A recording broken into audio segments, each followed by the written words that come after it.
le noir, pour moi, a des qualités picturales. C'est-à-dire, c'est la couleur c'est une couleur forte, c'est une couleur violente. On met un noir sur une couleur sombre, brusquement, la couleur sombre s'éclaire. Et ça, c'est le propre de cette couleur-là. Puis un jour, je me suis aperçu que j'étais en train de rater un tableau. Je pataugeais dans un espèce de marécage noir, et depuis quelques heures, et je n'ai pas compris ce qui se passait. Je me suis dit, c'est curieux, je poursuis quelque chose comme ce que j'ai dû déjà faire, et il y a quelque chose de beaucoup plus fort en moi qui fait que je continue, bien que je pense que ce que je fais est mauvais. Et comme j'avais passé plusieurs heures à ça, je ne savais plus très bien où j'en étais, je suis allé dormir. Quand je me suis réveillé, je suis allé voir ce que je venais de faire, je me suis aperçu que je ne travaillais plus avec du noir, que je travaillais avec la lumière réfléchie par des états de surface du noir. Ce qui est encore un autre phénomène, ce n'est pas le phénomène du contraste, comme quand j'étais enfant et que je faisais de la neige en mettant du noir sur du papier blanc, pour rendre le papier plus blanc.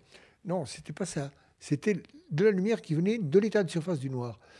Et c'est ce que j'ai voulu, comme ces phénomènes-là allaient très loin en moi, au point d'ailleurs que je continuais à travailler pendant des heures à quelque chose que je croyais rater, euh, je me suis aperçu qu'on ne pouvait pas appeler ça d'un nom qui désignerait simplement le phénomène optique.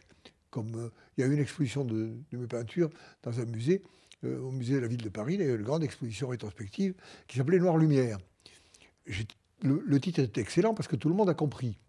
Mais en réalité, il était insuffisant parce c'était c'est une définition optique. Et je voulais trouver autre chose. Et j'ai, à ce moment-là, inventé le mot outre-noir à l'image de outre-Rhin, outre-Manche. Outre-Rhin, outre-Manche, outre-Atlantique désigne un autre pays. Outre-noir désigne un autre pays que celui émotionnel du noir simple. Et outre-noir, c'est la définition du champ mental atteint par ce phénomène-là. Le phénomène de la lumière réfléchie par la surface de la couleur, qui est par définition la plus grande absence de lumière, le noir.